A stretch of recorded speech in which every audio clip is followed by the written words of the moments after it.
Hi friends, welcome to Varni Foods. இன்னைக்கு நம்ம இந்த வீடியோல டேஸ்டான மோர் குழம்பு ரெசிபி பார்க்கலாம்.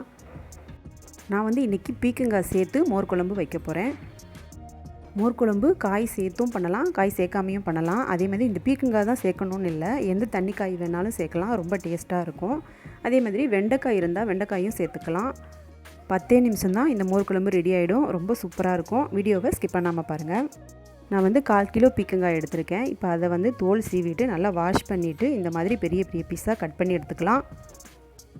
ஸ்டவ்வில் ஒரு பேன் வச்சுட்டு அதில் ஒரு ஸ்பூன் ஆயில் சேர்த்து ஆயில் சூடானதும் இந்த பீக்கங்காயை நம்ம சேர்த்து ஒரு 2-3 நிமிஷத்துக்கு வதக்கி விட்டுக்கணும். ஏற்கனவே பீக்கங்காய் வதக்க அது தண்ணி வந்துட்டுருக்கோம். இப்போ அதுலேயே ஒரு 1/2 டம்ளர் மட்டும் நம்ம தண்ணி சேர்த்துட்டு வேக வச்சு எடுத்துக்கலாம். இந்த மாதிரி செய்கிறப்போ கொஞ்சம் சீக்கிரமாகவே வெந்துடும். அடுத்ததாக நம்ம மோர் குழம்புக்கு தேவையான மோரை வந்து கடைஞ்சி வச்சுக்கலாம். உங்கள்கிட்ட இருக்கிற தயிரோ மோரோ எதுவாக இருந்தாலும் கட்டிகள் இல்லாமல் நல்லா கடைஞ்சி வச்சுக்கணும். தயிராக இருந்ததுன்னா நம்ம மிக்ஸி ஜாரில் சேர்த்து ஒரு சுற்றி எடுத்துக்கலாம். அடுத்ததாக இந்த மோர் குழம்புக்கு தேவையான மசாலாவையும் அரைச்சிடலாம். ஒரு மிக்ஸி ஜாரில் நான் 2 ஸ்பூன் கடலைப்பருப்பு சேர்த்துருக்கேன். இந்த கடலைப்பருப்பை வந்து ஒரு 1/2 மணி நேரம் ஊற வச்சு எடுத்திருக்கேன். அது கூட ஒரு சின்ன கப்பளவு தேங்காய், 2 மிளகாய், ஒரு துண்டு இஞ்சி, ஒரு பூண்டு பல், ஒரு ஸ்பூன் சீரகம் சேர்த்து நல்லா நைஸாக அரைச்சி எடுத்துக்கணும். கொஞ்சம் தண்ணி சேர்த்து நல்லா நைஸாக அரைச்சி எடுத்தாச்சு. இப்போ வந்து அந்த காயும் நல்லா வெந்துருச்சு. இப்போ அது கூட இந்த நம்ம அரைச்சி வச்ச கலவையே சேர்த்துட்டு ஒரு 2-3 நிமிஷத்துக்கு அந்த பச்சை வாசனை போகிற வரைக்கும் வதக்கிக்கணும். கூடவே மஞ்சத்தூளும் உப்பும் சேர்த்துக்கலாம். கொஞ்சம் பெருங்காயத்தூளும் சேர்த்துக்கோங்க. இப்போ மஞ்சத்தூள், உப்பு, பெருங்காயத்தூள் சேர்த்ததுக்கப்புறமா நல்லா மிக்ஸ் பண்ணி விட்டுட்டு 2-3 நிமிஷத்துக்கு அந்த பச்சை வாசனை போகிற வரைக்கும் வதக்கிக்கணும். ரொம்ப ஈஸியாக வைக்கக்கூடிய ரெசிபி. நம்ம அவசரத்துக்கு காய் எதுவும் இல்லை நம்மளுக்கு டைம் ஆயிடுச்சு, வேகமாக குழம்பு வைக்கணும் அப்படின்றப்ப இந்த மோர் இருந்ததுன்னா ஈஸியாக இந்த குழம்பு வச்சிடலாம். இப்போது நல்லா வதக்கியாச்சு. இப்போ இது கூட நம்ம வந்து கடைஞ்சி வச்ச மோர் சேர்த்துக்கலாம்.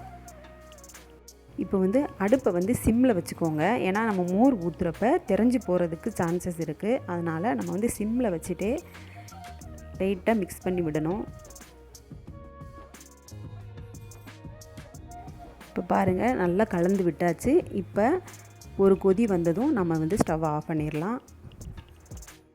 மோர் குழம்பு உங்களுக்கு கொஞ்சம் திக்காக வேணும்னா திக்காக வச்சுக்கலாம், இல்லை கொஞ்சம் தண்ணியாக தான் வேணும் அப்படின்னா கொஞ்சம் தண்ணி சேர்த்துக்கலாம். ஆனால் மோர் குழம்புனாலே கொஞ்சம் தண்ணியாக இருந்தால் தான் நல்லாயிருக்கும்.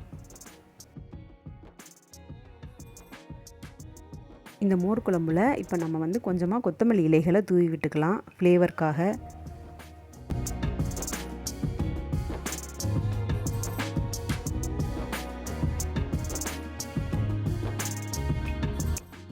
இப்போ பாருங்கள், ஒரு கொதி வந்துருச்சு. இப்போ ஸ்டவ் ஆஃப் பண்ணிக்கலாம். ரொம்ப கொதிக்கக்கூடாது மோர் குழம்பு.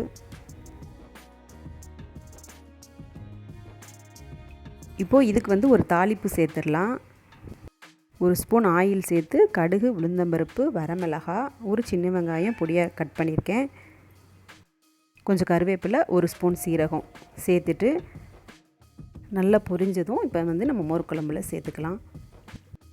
அவ்வளோதான், ரொம்ப ஈஸியான மோர் குழம்பு ரெடி ஆயிடுச்சு. இப்போ இதே மாதிரி நீங்கள் ட்ரை பண்ணி பாருங்கள். இந்த வீடியோ பிடிச்சிருந்தா வீடியோக்கு லைக் கொடுத்துட்டு மறக்காமல் வர்னி ஃபுட் சேனலை சப்ஸ்கிரைப் பண்ணிக்கோங்க. தேங்க்ஸ் ஃபார் வாட்சிங்.